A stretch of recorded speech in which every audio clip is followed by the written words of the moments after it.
Vu qu'on sait qu'on fait un deuxième lavage avec la solution aqueuse, on peut s'arrêter juste avant la séparation des phases, comme ça on ne perd pas de produit qui partirait dans la phase aqueuse de cette manière. La phase aqueuse n'est pas grave Voilà. ici, On garde une goutte de trop, c'est pas gênant. Du coup, on refait un lavage. Alors, tac. Donc le même procédé que je vais faire en version accélérée.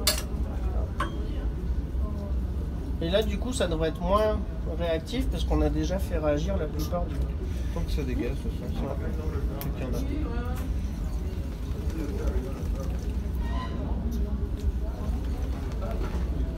a. Et pareil, ça sert à rien de laisser ouvert 3 heures. Hein. On passe et le gaz s'échappe. Hein. Le gaz, il attend que ça. Donc ça sert à rien d'attendre. Hop.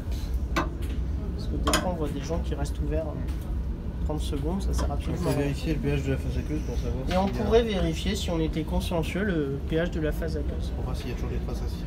Bien. Et donc là, je vais te montrer la fin, parce que c'est ça qui est critique. Enfin, c'est ça l'astuce. Donc on attend la séparation des phases, on suppose que c'est bien fait là.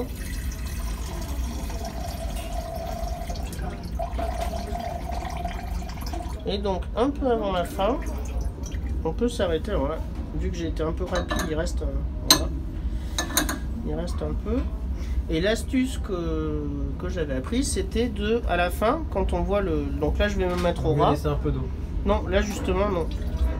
Là, c'est la fin, il faut pas garder Voilà. l'eau parce qu'on va Donc là, on voit la séparation ici. Et du coup, on fait rapidement un demi-tour qui laisse passer juste... Parce qu'en fait, il reste aussi de l'eau dans le robinet qu'il faut éliminer.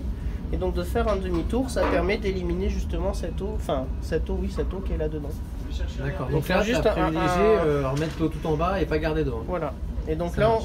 on perd éventuellement une goutte, mais surtout le volume qu'on a, c'est rien. Ça marche. Et au moins, on n'aura pas besoin de mettre 3 tonnes de MgSO4 derrière.